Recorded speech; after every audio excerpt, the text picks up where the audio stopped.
A Valley man who went to a rally outside a Phoenix mosque on Friday to protest Islam has a change of heart somewhat. Went to the event where armed demonstrators spoke out against the Muslim faith. But after being invited inside the mosque, he says the congregation made him feel welcome. Andrew Hasbin live outside the Islamic Community Center of Phoenix, where a different rally is getting underway tonight. Andrew. That's right, Troy. More on that rally in a minute. But you remember the scene out here on Friday. You wouldn't expect someone to be invited inside the mosque, but that is what happened. And he told us today that after going in there, he now has a very different perspective.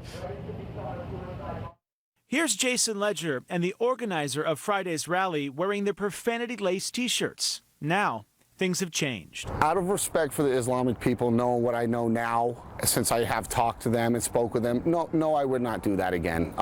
Just because I don't want to offend or hurt those people. While at Friday's rally, Ledger spoke with a group of people who pray at the mosque, and he was invited inside. But when I took a second to sit down and listen to them and actually enter their mosque and go in and watch some of their prayers, it was a beautiful thing, and they answered some of my questions that I had. Ledger attended the rally with his uncle. For them, going was more about free speech than religion. We don't have to like everything that's free in speech in this world, but we do have to let it happen. We do have to let people wear what they want, say what they want. Ledger and his uncle say they've been invited back to the mosque for more discussions, and they plan to go.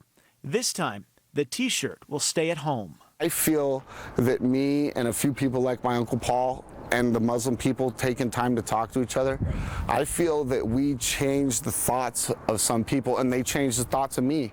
Paul specifically said, I will never wear that shirt again. I made my point, all right? The point was that even the most vile speech is protected under the First Amendment, okay? That was the point I was trying to make. And tonight's rally is being organized by a number of religious groups. They're coming here to the mosque and holding what they're calling a love, not hate rally. That rally is set to get underway in about 30 minutes. Reporting live in Phoenix, I'm Andrew Hasbin, Fox 10 News. Andrew, thank you. The organizer of the